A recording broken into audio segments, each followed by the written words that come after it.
Olá, pessoal. Boa noite a todos. Estamos aqui começando mais uma live. Hoje nós temos a satisfação de poder contar com o secretário municipal de Rio Pomba, Gilberto dos Santos, e gostaria muito de agradecer a ele pela disponibilidade de ter aceitado esse convite. Nós sabemos que se tem uma tarefa hoje que é árdua, se fosse fazer uma enquete, né, quem quer ser secretário de saúde em época de pandemia? Eu acredito que ninguém ia se habilitar. É realmente um trabalho árduo, né, ele tem que lidar tanto com a situação das vidas que estão em jogo, como também das pessoas que são afetadas, seja pelo comércio, seja as outras atividades. Eu sempre cito muito comércio porque a gente sabe o quanto que os comerciantes estão sendo afetados. Mas para lidar com tudo isso, é preciso ter muito bom senso e é preciso ter muito equilíbrio, porque de um lado nós temos a vida e de outro nós temos a manutenção da vida. Então, a gente tem que, primeiro, reconhecer que é um trabalho árduo, né? Nós estamos, no Brasil, nós estamos nos aproximando de 26 mil casos. O Brasil está no epicentro, o Brasil está com um número muito grande de casos, e nesse momento a gente tem que procurar levar às pessoas informação, mas também esperança, né? Temos fé de que isso vai passar, vamos nos manter equilibrados, de maneira serena, confiando em Deus. Então, inicialmente é isso, eu gostaria de agradecer muito o Gil por ter aceitado esse convite, e já vou aqui passar para ele, nós vamos fazer aqui um bate-bola, e rapidamente a gente vai, de maneira bem objetiva, nós vamos abordar aqui os assuntos.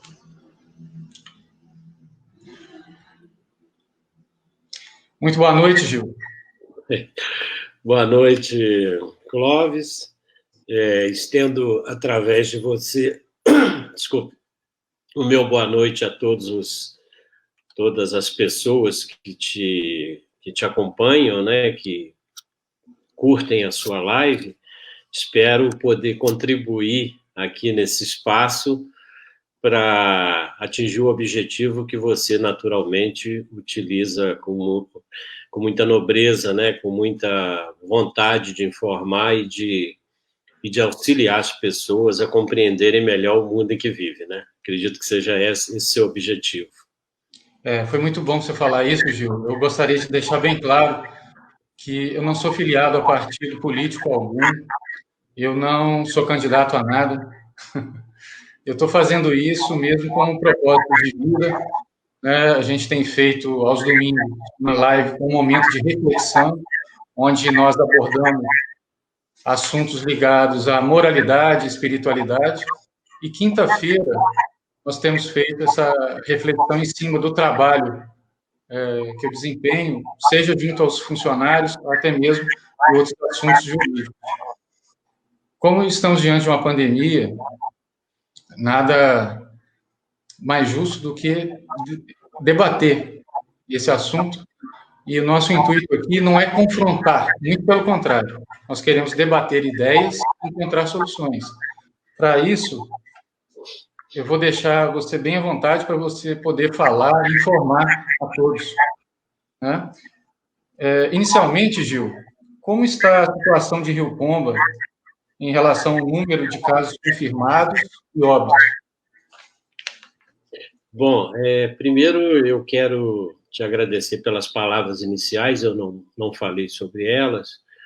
Você brincou aí, quem gostaria, nesse momento, de estar à frente de uma secretaria dessa, por conta da pandemia que a gente segue. eu posso até adiantar com muita satisfação, muito prazer, de que tem sido menos difícil para a gente, porque nós implantamos uma administração compartilhada. Então, todos os atores que estão na Secretaria de Saúde participam intensamente, opinam, e as decisões são sempre compartilhadas. Então, isso facilita muito. A gente dilui essa pressão violenta que existe. E, ultimamente, eu tenho tido um apoio enorme da Secretaria de Administração, na pessoa do Vinícius, que é o titular da pasta. Ele tem me ajudado muito, mas muito mesmo, né? Tem nos ajudado. E, lógico, todas as outras secretarias também, cada uma tem uma parcela de ajuda, porque é compreensível que é um trabalho de equipe, né? Eu, por acaso, estou à frente da Secretaria de Saúde e tento dar conta do que aparece. Mas a situação em Rio Pomba hoje é uma situação bem confortável quando a gente compara com o restante do estado de Minas, por exemplo. Não precisamos ir muito longe, não. Nós somos uma cidade com cerca de 18 mil habitantes e nós temos hoje, o boletim divulgado agora mesmo, nós temos um total ainda de 39 notificados. Desses 39, 28 já foram descartados. 7 ainda se encontram em investigação, 3 foram confirmados como positivo. Na verdade, são 4, porque um é óbito, né? E é um óbito que já foi exaustivamente explicado à população. Não é um óbito de Covid adquirido em Rio Pomba. É um óbito que foi adquirido fora de Rio Pomba, no hospital onde o paciente se encontrava, e lá ele veio a falecer. Infelizmente, quando o responsável pela emissão da declaração de óbito emitiu o documento, ele naturalmente achou que deveria levar em consideração o fato de Covid, mas até isso foi esclarecido. Então, a situação hoje no município é uma situação confortável. Nosso hospital tem paciente lá, mas não tem nenhum paciente com problema sério, nós não temos nenhum paciente em situação complicada, né? As situações de risco que a gente vê por aí na mídia, Rio Pomba ainda não teve. Então, eu posso afirmar que a população de Rio Pomba contribuiu muito para que a gente esteja nesse número, porque está claro que é uma pandemia que se espalha com muita rapidez, e ela só se espalha com muita rapidez quando você tem situações de aglomeração ou de pessoa positiva andando por aí, por ali, passando o vírus. Então, nós não temos isso no Rio Pomba. Então, a população tem ajudado. A verdade é essa.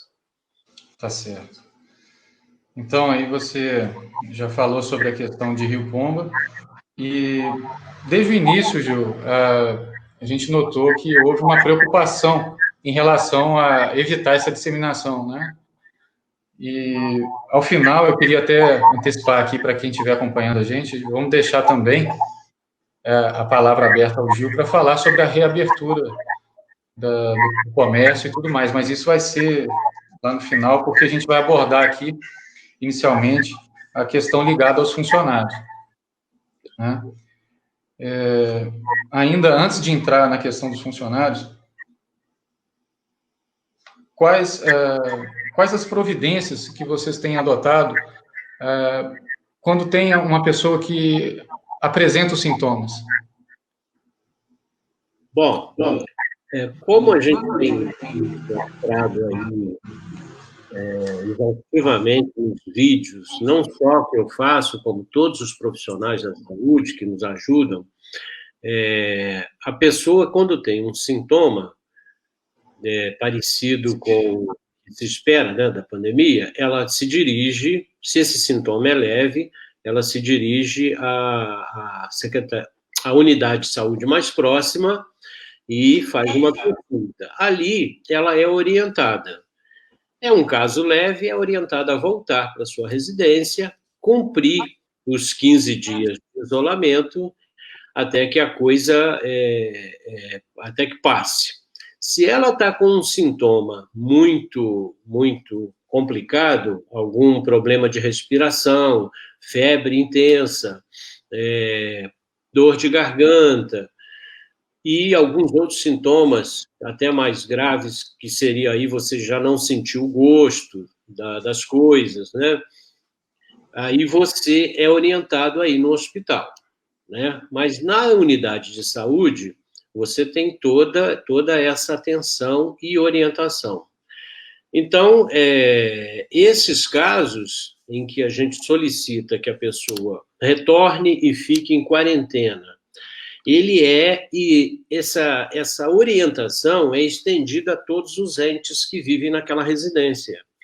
Então, a secretaria faz um contato com todos os outros membros daquela residência, porque o contato se houver um contato rápido, né?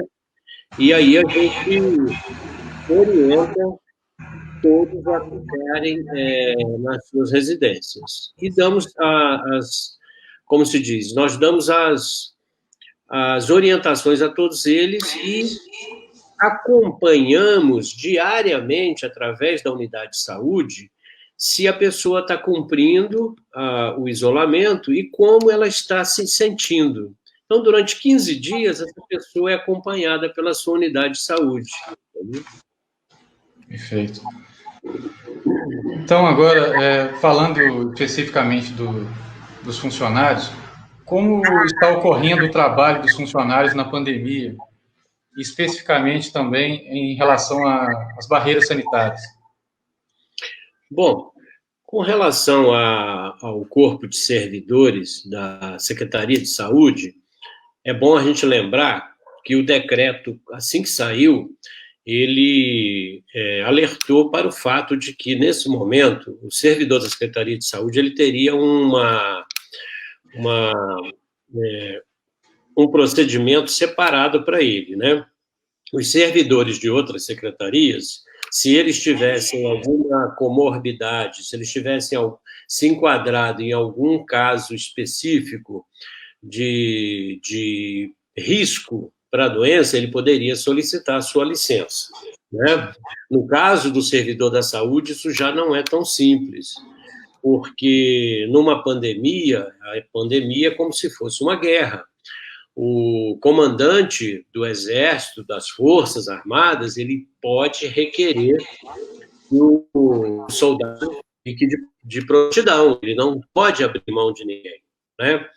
Então, dentro do possível, a gente tentou permitir aos servidores da saúde que estavam nesse grupo de risco que eles tirassem as suas férias ou, em alguns casos, até mesmo licença médica. A maioria não foi necessário exigir que ele participasse, mas teve alguns casos que não foi possível liberar o servidor, mesmo ele estando no grupo de risco, porque nós não temos muito como substituí-los.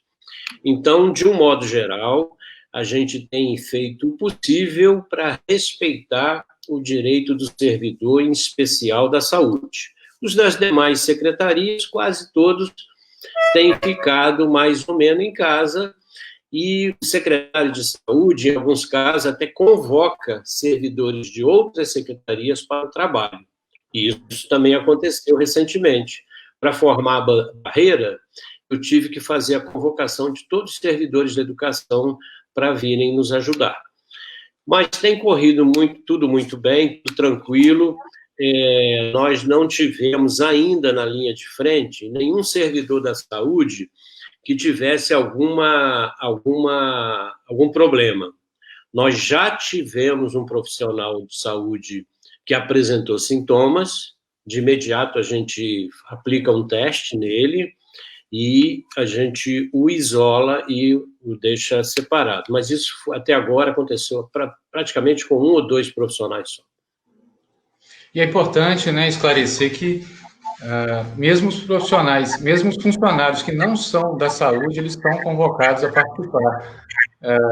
dessa barreira sanitária, e até isso está previsto no decreto, e é importante esclarecer, porque eu mesmo, indagado por alguns funcionários que não são da saúde, estavam sendo convocados, a gente orientou que isso realmente está previsto no decreto. É como se fosse uma guerra mesmo, né, Gil? Exatamente, a prerrogativa, porque, na verdade, isso é uma decisão nacional, né? Tanto o ministro da Saúde, quanto os secretários de Estado de Saúde, quanto os secretários municipais, eles passam a ter essa prerrogativa. E mesmo nenhum de nós aqui da nossa geração ter participado de uma guerra, é fácil a gente imaginar se por acaso nosso país entrasse num conflito qualquer, nós teríamos que estar pronto a ser convocados pelas autoridades para qualquer tipo de participação. Tá certo. E como a prefeitura ela pensa em capacitar os servidores para suprir férias, aposentadorias, não interrompendo as atividades que são importantes para a prefeitura e sem gerar desvio de função? Olha, a Secretaria de Saúde, ela tem uma estrutura razoável. Com a pandemia e com essa questão da gente ter... Primeiro, o que aconteceu? Nós efetuamos a extensão de horário em uma das unidades para facilitar a vida do trabalhador. Aquele trabalhador que nunca tem tempo para ir numa unidade de saúde. Numa pandemia, isso poderia acontecer com mais intensidade, aí nós estendemos o horário de uma unidade. Ao estender o horário de uma unidade, nós tivemos que contratar pessoal. No que nós estendemos o horário e iniciou essa pandemia, nós começamos também a ter a saída daqueles que estão no grupo de risco. Então, isso nos obrigou a continuar a contratação extemporânea, né? Uma contratação fora dos padrões, uma coisa assim emergencial, e ao fazer isso, nós precisamos, naturalmente, capacitar esse pessoal para poder participar dessas ações.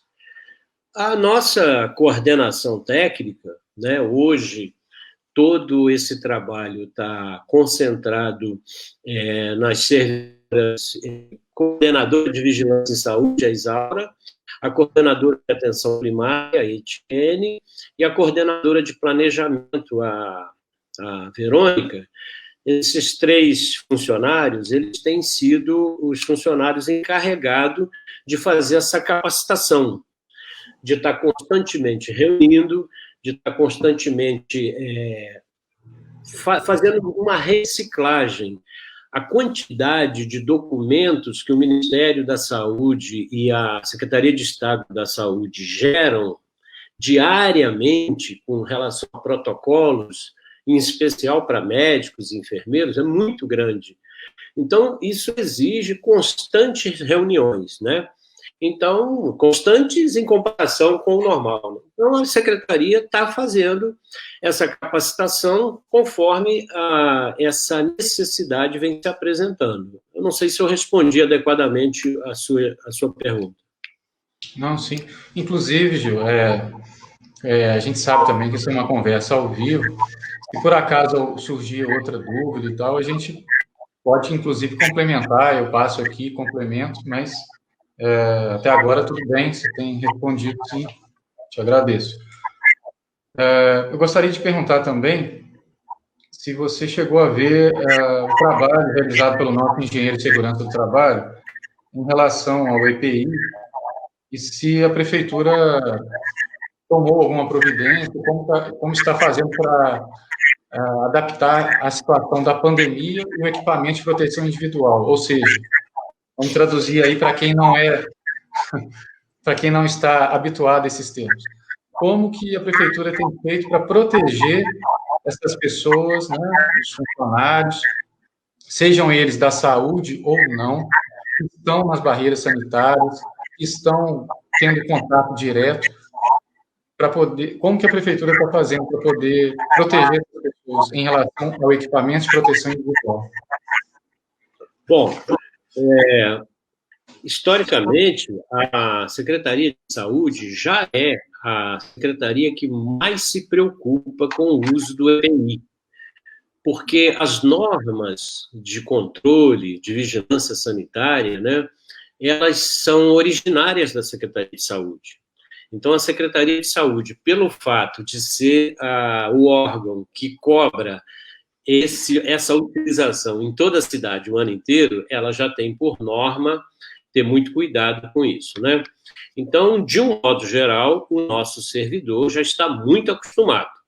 O grande problema é que, como a pandemia acaba trazendo outros servidores para o nosso lado, a gente acabou tendo que ser mais cuidadoso e ter uma atenção maior para poder deixar todos aqueles que estão participando desse tipo de atividade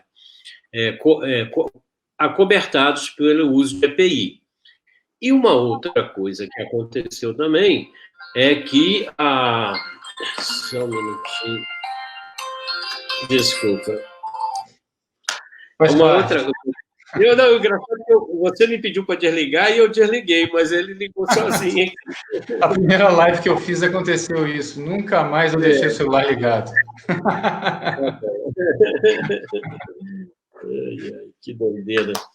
Então, o que está acontecendo é que o número de EPI aumentou demais, né? O consumo de EPI por conta dos nossos servidores passou a ser uma coisa assim, fora do que a gente estava esperando, né? Por mais que você se programe, né, você não consegue dar conta assim do jeito que seria o ideal. Bom, aí o que aconteceu? A maioria desses insumos começou a desaparecer do mercado.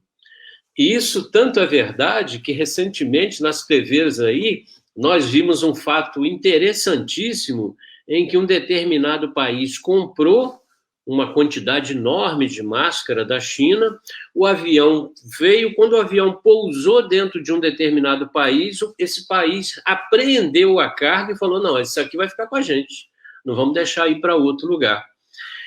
Isso mostra que o consumo de EPI subiu muito e começou a ficar difícil para todos nós que somos secretários de saúde de todo o país, para dar conta de manter o servidor devidamente guarnecido para o enfrentamento dessa pandemia.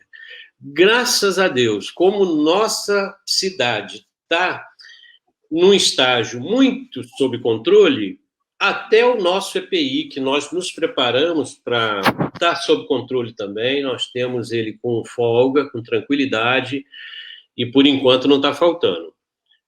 Os servidores que estão nas atividades em que o perigo de contágio é menor, esse naturalmente está usando aquele EPI que nós tivemos que comprar de forma diferenciada, que são aquelas máscaras descartáveis, né? Aquelas máscaras...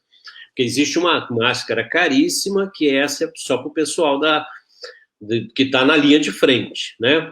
O pessoal que está numa atividade assim, mais tranquila, rodando as ruas para questão de fiscalização, ou mesmo na barreira, a máscara pode ser aquela máscara de tecido ou de descarte mais simples, não precisa ser a máscara especial.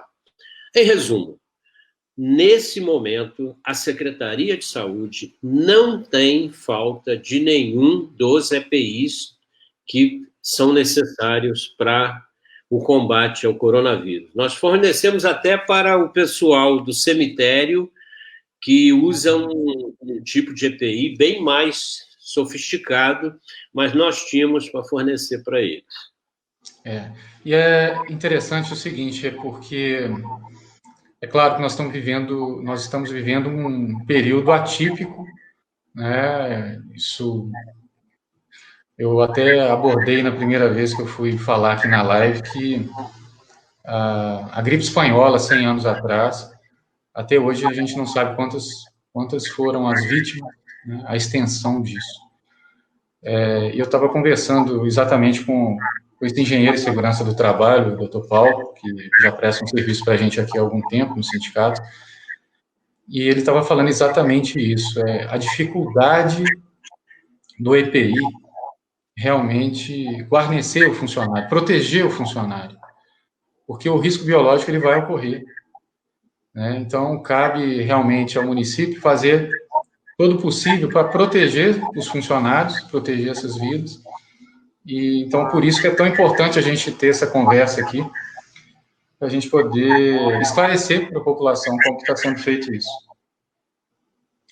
Vou entrar aqui num assunto, Gil, que até mesmo para a gente ter essa informação, tá? O intuito é sempre de informar.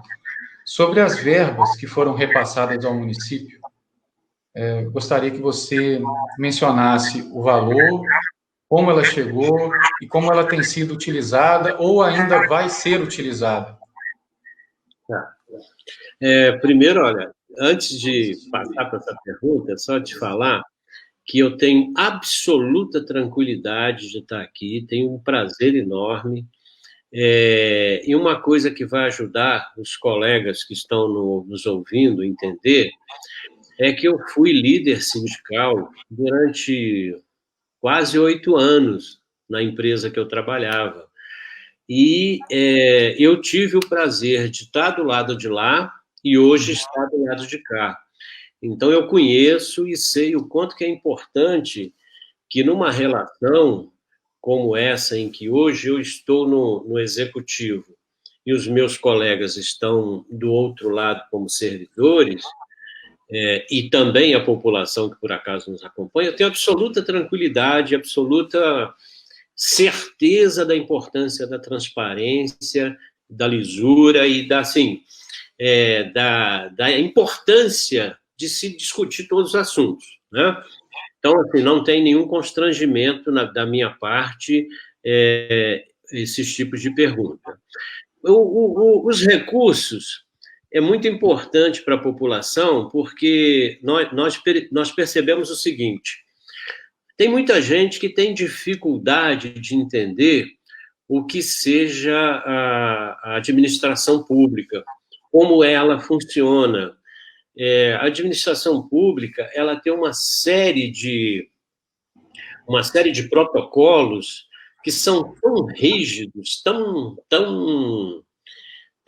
complexos assim do ponto de vista da absoluto cuidado com o dinheiro público, que a gente não tem assim muita alternativa de fazer diferente, não.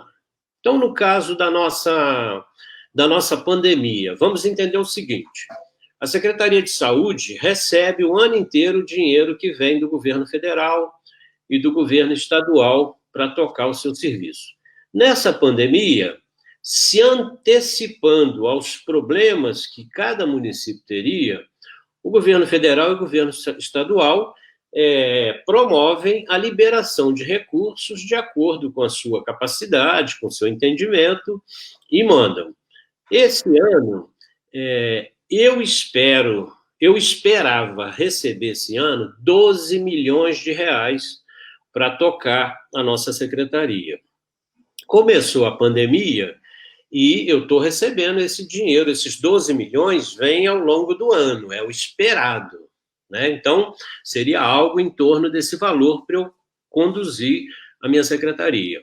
Iniciada a pandemia, esse ano eu recebi a mais, até agora, o valor de R$ 253.167, vindo do Ministério da Saúde, diretamente para a Secretaria de Saúde. Tem um outro repasse que veio para a Secretaria de Assistência Social de R$ 39 mil, mas esse repasse ele chegou agora recentemente e ele vem por causa da pandemia, mas vem para a Secretaria de Assistência Social. Para a Secretaria de Saúde também, nós recebemos do Fundo Nacional de Saúde um valor de R$ 35 mil para também combater essa pandemia. Desses 253 mil, e mais esses 35 mil, até o momento, eu gastei cerca de 146 mil. Assim, eu comprometi cerca de 146 mil, pouco mais da metade. Mas, por enquanto, eu só paguei 67 mil. Eu ainda não paguei todas as dívidas dessa pandemia, né? Eu ainda tenho uma margem para poder continuar conduzindo. E com que eu gastei esses 146 mil? Para se ter uma ideia de que tipo de problema surge nessa hora. Sabonete líquido, álcool gel, papel toalha, máscaras, muitas máscaras, jalecos, despesa com som para poder difundir aí os serviços, né? E a despesa maior é com a barreira sanitária, né? Produção de vídeo, produção de banner, essas despesas que eu não teria em tempos normais. Então, ao aparecer essa pandemia, eu tive esse gasto um pouco fora do que era esperado, né? Então, eu não sei se eu te ajudei a entender, por enquanto, qual é a nossa... E, lógico, a despesa maior é de pessoal, né? Então, eu tive que contratar médicos, tive que contratar enfermeiros, técnicos de enfermagem, e isso faz com que a gente tenha um gasto maior com a parte de pessoal, que eu não comentei. Certo. E o valor que ainda não foi utilizado, né? Eu anotei aqui, você disse que 146 mil já foi utilizado e desse total pagou 77 mil. O restante, e aí, sendo que foi repassado 253 mil e ainda tem a verba de secretaria, né? Que quase 40 mil reais. Como que vocês pretendem, né, a administração pública pretende utilizar o restante desses valores? Tem um planejamento para isso, um cronograma? Como é que está sendo conversado isso?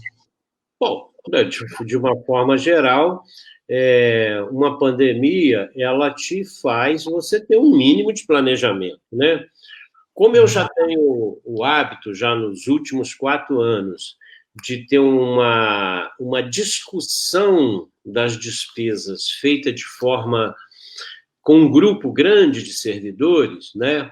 A minha equipe gerencial, ela senta e discute com frequência a utilização dos recursos. Eu tenho um mínimo de planejamento para poder vencer essa pandemia. Uma coisa que a gente pretende, por exemplo, aqui também eu esqueci de falar que eu tenho um valor aqui de R$ 10.500 que eu comprei testes para testar a população. Então, a gente vai conduzindo esse planejamento dentro da pandemia da forma possível, né? Você não tem como ter uma fórmula muito certinha, porque a pandemia te obriga, às vezes, a umas despesas meio fora de hora, né? Por exemplo, compra de máscaras, eu acho que agora nós já chegamos num ponto razoável. Nós compramos máscara para distribuir para a população carente, nós compramos bastante avental. Até o momento, nós não tivemos grandes problemas de utilização de EPI, porque nós estamos com um número pequeno de pessoas que fizeram com que a minha equipe ficasse paramentada para estar perto dessas pessoas. Quer dizer, nós tivemos um consumo pequeno, mas se amanhã a gente começar a ter muitos problemas de novos infectados e até de novos casos positivos, e até se o hospital começar a ter problema, aí com certeza eu vou ter que dar uma atenção maior para esse lado. Então, assim, O planejamento é simples, esse é um dinheiro que ele será utilizado totalmente na parte de consumo da nossa despesa. Certo. Eu anotei aqui também, você disse R$ 10.500 para testar a população. Como que esse valor ele é suficiente para testar a população? R$ 10.500? Não, é 10.500. Pois é, 10.500, foi o que eu disse. 10.500, ele é suficiente para poder testar a população? Olha só, o grande problema nós não entramos nessa parte, você não deu tempo ainda de você fazer essa pergunta. Como combater uma pandemia como essa? O combate ideal de uma pandemia como essa é você enxergar onde está o inimigo. O nosso inimigo é o coronavírus. Ele está oculto. Então, como que eu posso procurá-lo e encontrar onde ele está? Testando as pessoas. Sim. Então, se você chega na minha unidade de saúde e fala que está com determinado tipo de sintoma, o ideal seria que eu te testasse de imediato. E fosse na sua casa e testasse todo mundo. Para uma testagem dessa, os entendidos, os que acompanham na parte científica essa questão, e os casos encontrados em outros países dão a notícia de que o ideal seria que você tivesse teste para cerca de 20% da população. Era isso que é interessante, isso mesmo. Como nós temos 18 mil habitantes, é fácil fazer essa conta. Eu precisaria de quase 4 mil testes disponíveis para poder a minha equipe trabalhar com tranquilidade. Trabalhar perseguindo esse inimigo e encurralando ele. Ó, ele está aqui, vamos encurralar ele aqui. Ó, você não sai de casa, você também não. Encurrala aqui e ali. Muito bem. Pra você ter uma ideia, o governo do estado nos dava 2 testes no início da pandemia. Depois ele mandou duas caixas com 20 testes. Depois ele mandou mais 8 caixas com 80 testes. A minha equipe sugeriu e nós compramos 100 testes. Nós somos um dos melhores municípios com o que se refere o total de testes disponíveis e o total de casos que apareceram. Interessante. Por quê? A nossa equipe tomou uma decisão, e naturalmente eu aprovei, nossa discussão é toda compartilhada, eles tomaram a decisão de testar todos os casos que estavam sob suspeita. Então, o prefeito liberou, teve um momento em que eu não tinha o teste para fazer, mas os laboratórios particulares tinham, nós bancamos, era um pouco mais caro, mas nós bancamos através desses laboratórios particulares. Aí deu para a gente ter um controle melhor dessa situação e fazer um serviço melhor. Mas voltando ao assunto que você me perguntou, o ideal seria quase 4 mil testes. Isso aí é uma conta fácil de fazer, os 10.500, deixa eu puxar aqui para ajudar. Os 10 mil. É importante até para a população entender, né? É interessante. Exato, porque a pandemia é uma novidade para todo mundo. 100 testes, é R$150 cada teste, vezes 4 mil, eu não estou com condições de fazer essa conta aqui, mas acho que você pode fazer aí. Vamos lá, peraí. Já que não vai ter, eu vou segurar, não vai ter nenhum comercial agora, então a gente consegue. Enquanto você fala aí vamos lá, pode falar de novo aí, qual que é? 4 mil testes a R$150 cada um. 600 mil reais. 600 mil reais. Então, quase R$1 milhão. Muito bem. né? Pouco mais de R$500 milhão. Então, essa seria a situação confortável. Alguns países conseguiram fechar o cerco e segurar a pandemia porque tinham essa infraestrutura. Essa seria a infraestrutura ideal para a nossa cidade, para absoluta tranquilidade. Mas isso não resolveria o problema de uma infestação que é considerada comunitária. Ela está em Ubá, está em Tocantins, está em Silverânia, está em Tabuleiro, está em Piraúba. Se eu gasto 600 mil aqui, mas os outros não podem gastar, não adianta nada. Fica isolado, até porque a população, a gente sabe, todo momento ela está tendo contato com pessoas de outras cidades, todo momento. Livre circulação, nós não podemos fechar a circulação de pessoas. Há um engano quando se pensa que a barreira pode impedir as pessoas de fora de entrar aqui. Você, advogado, sabe disso, não existe isso. Você dificulta, mas você não impede.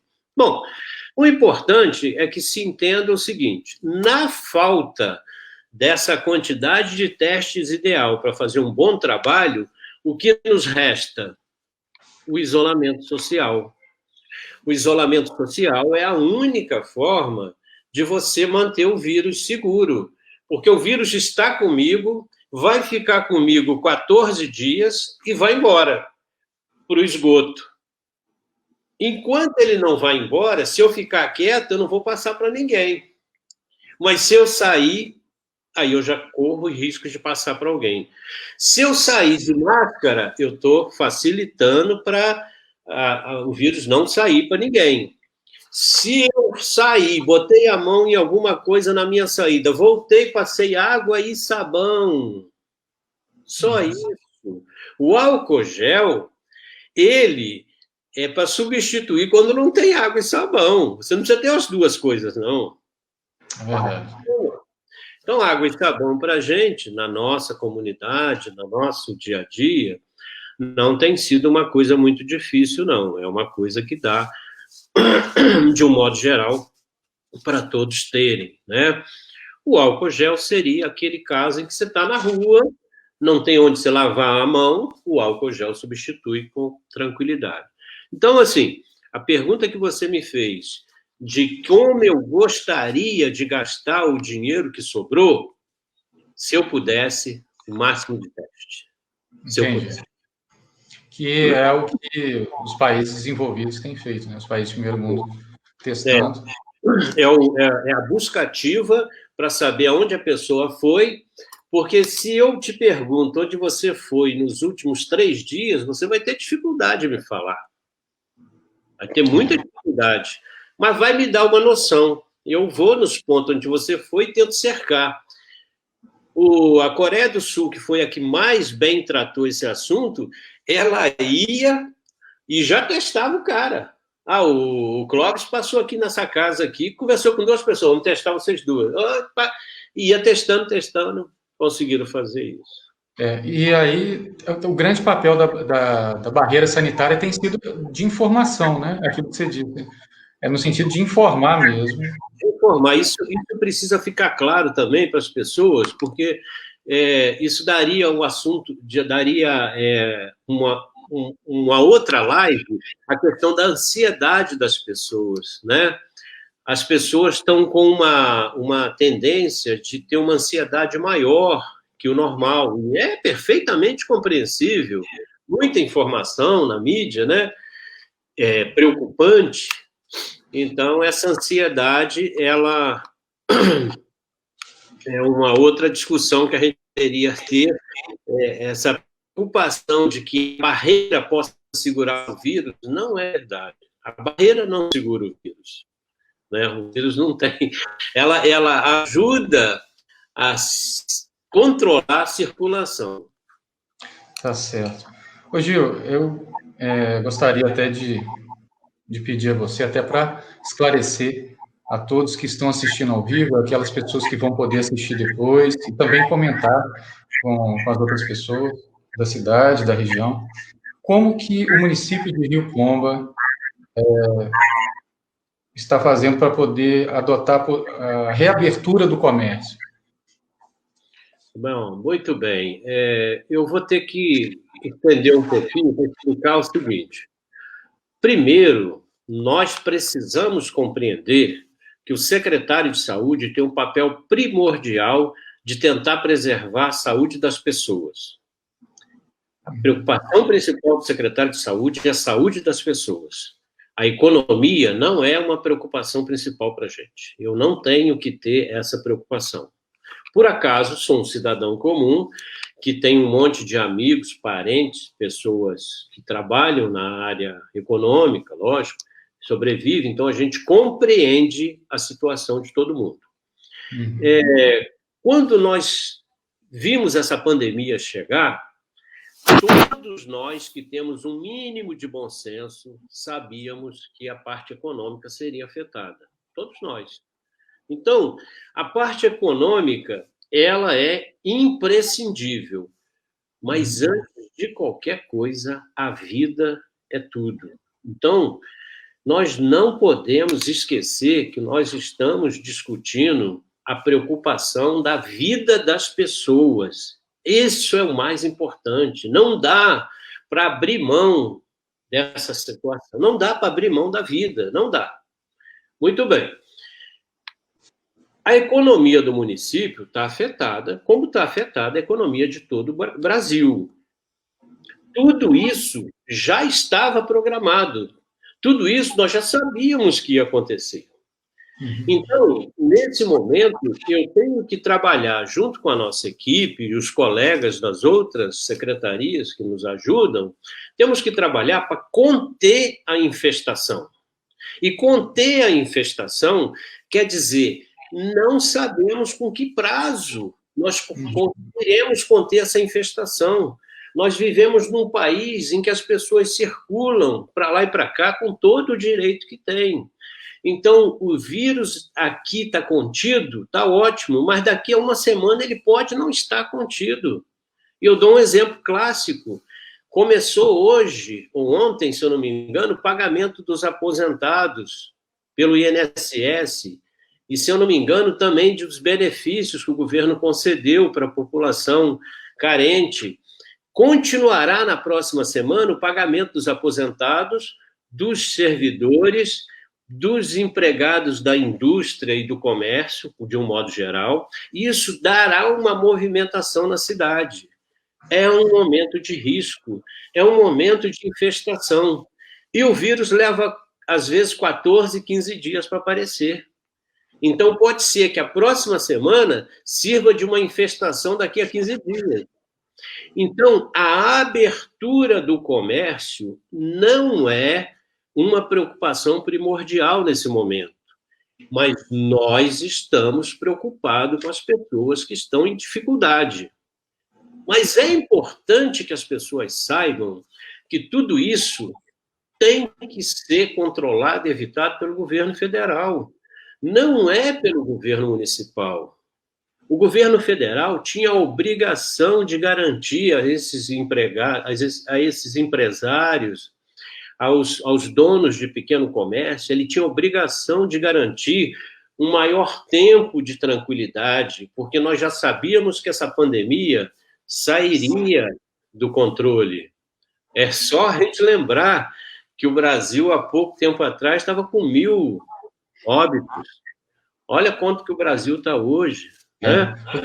Vou deixar bem claro aqui, Gil, é o seguinte, eu comecei a live exatamente falando da posição difícil que você está, né? Eu até brinquei falando que se chegasse, quem quer ser secretário de saúde numa pandemia, ninguém ia levantar a mão, certo? Então, eu reconheço que o seu papel, ele é um papel muito delicado. E o motivo de eu ter feito essa pergunta é porque no site da prefeitura, uma matéria do dia 16 de maio, está assim: município inicia a flexibilização do comércio. Então, seria mais para poder explicar como que o município está planejando fazer isso. É nesse sentido mesmo, de acordo com o próprio site da prefeitura. Então, com base nessa exposição de motivos que eu dei, o que nos restou? nos restou tentar buscar uma forma mais dinâmica, coerente, coordenada de abertura das atividades econômicas, sem esquecer da região. Graças a Deus, o nosso Estado trouxe uma proposta chamada Programa Minas Consciente. O Programa Minas Consciente é uma proposta do governo do Estado para que todos os municípios, em harmonia na sua região, façam uma abertura de comércio gradativa, com todos os municípios fazendo o mesmo. Porque há poucos meses atrás, nós tínhamos o bar, com alguns comércios abertos, nós tínhamos Visconde de Rio Branco, que chegou a abrir a academia, nós tínhamos Piraúba com tudo aberto, tinha gente saindo de Rio Pomba para cortar o cabelo em Piraúba, nós tínhamos... O que mais? O tabuleiro chegou a liberar algumas atividades comerciais, os prefeitos, cada um estava olhando a sua realidade, e esquecendo que o problema é a região. Se adoece uma pessoa em Tabuleiro, ela vem internar aqui. Se aqui tem uma pessoa doente que o hospital não consegue controlar, nós aqui não temos como utilizar respirador, né? Nós não temos UTI. Nós temos que encaminhar para o bar, ou Visconde de Rio Branco, ou Juiz de Fora. Então, por isso, a Prefeitura de Rio Pomba resolveu aderir a essa proposta de abertura controlada e harmoniosa entre os municípios e firmou por escrito, todos os municípios que quiseram firmaram por escrito o desejo de acompanhar essa proposta do governo do Estado de uma abertura de comércio, de atividades econômicas gradual e de acordo com estudos técnicos feitos por cientistas e estatísticos, pessoas que controlam essa parte da evolução da pandemia e a disponibilidade de leitos. Então, essa tem sido, como nenhum de nós nunca conviveu com isso, e é tudo novo, essa foi a forma que nós encontramos, nos espelhando no que aconteceu lá fora, nos outros países, tentar criar uma harmonia nesse retorno. Essa harmonia nesse retorno é sempre vista do ponto de vista coletivo e preservando a saúde. Porque muito melhor do que ficar sem ganhar o pão é preservar a vida, seja nossa, seja de qualquer ente querido. Realmente. Então, eu volto a dizer, realmente a sua tarefa é muito árdua, né? Nós temos a vida de um lado e a manutenção da vida do outro. Equilibrar isso é uma ginástica muito difícil, né? Eu faço ideia faço apenas ideia do que você está passando, né? Realmente, e queria agradecer até pela sua coragem, né? Porque a gente sabe que não é fácil se expor nesse momento, né? Seria muito mais cômodo a você, independente assim do número de pessoas que vão acessar esse vídeo posteriormente, etc. Seria muito mais conveniente a você não conversar com a gente, não se expor. Então, eu queria agradecer a sua postura, né? E agradecer mesmo por você ter ficado aqui quase uma hora conversando com a gente. E queria também pedir a você que fizesse as considerações finais, né? A mensagem que você possa passar à população de Rio Pomba. Fique à vontade. Muito bem. Primeiro, lógico, eu tenho que agradecer ocupar esse espaço, é um prazer enorme, né? Eu tenho um carinho especial pelo seu trabalho, eu te conheço há muito tempo, sei da sua seriedade, da sua vontade de acertar, sou um grande entusiasta do sindicato, fiz de tudo para que o sindicato dos servidores surgisse antes do que ele surgiu, cheguei a fazer um estatuto para ajudar, e tenho o maior prazer nisso. Quero deixar a população tranquila e dizer o seguinte: o que me deixa tranquilo para vir aqui conversar com vocês, falar, é a retaguarda. eu tenho retaguarda. Eu tenho um prefeito que me apoia muito, muito, está firme em todas as discussões, um prefeito que permite que a gente discuta, apresente para ele a situação e discorde dele e faça funcionar do jeito que a gente, às vezes, em conjunto, deseja. E tem uma equipe maravilhosa que dá o tom ideal do ponto de vista técnico, entendeu? São muito bons e interessados no que fazem. Agora, o que eu queria dizer para a população de Rio Pomba? Vocês estão fazendo o dever de casa. Eu percebo isso. Eu percebo que a maioria absoluta está dentro de casa, nos ajudando a ter esses números positivos. E eu imploro que vocês continuem fazendo isso. Nós sabemos que tem um grupo de pessoas que até hoje não compreendeu e continua fazendo errado e, em muitos casos, trazendo problemas para a gente, seja indo para festas, seja saindo para fazer alguma aglomeração extemporânea, seja deixando de cumprir com as normas de higiene, de lavar a mão, de evitar andar sem máscara, mas é possível vencer pelo exemplo que a maioria está fazendo. Então, eu só tenho a agradecer. E nós continuaremos juntos, agora perseguindo o momento ideal de voltar à economia e tranquilizar os nossos irmãos que estão sem receber, que estão sem ganhar o pão de cada dia. E esses irmãos que estão nessa situação, que hoje estão ansiosos, angustiados, e imaginando que nós aqui dentro do município somos contra, reflitam sobre isso, não somos nós. O governo federal tinha a obrigação de garantir a vocês o seu sustento. Não existe nenhum erro em que o governo federal faça como fizeram outros países. Desse para vocês um benefício de 6 meses. Permitisse aos comerciantes, industriais e pessoas que têm empregados o pagamento do salário dos seus servidores. A França fez isso durante 1 ano, o salário de todos os servidores pago. Ficou caro, mas ajudou. Então, nós estamos juntos, e aqui dentro da prefeitura, prefeito, secretário de saúde, todos os outros colegas que estão juntos, firmes, nós estamos aqui pensando em vocês. Nós estamos aqui por causa de vocês e queremos o melhor para a nossa cidade. Muito obrigado, viu, Ju? Muito obrigado mesmo. Eu me despeço de todos, agradecendo. Uma boa noite. Fiquem com Deus e se cuidem. Obrigado.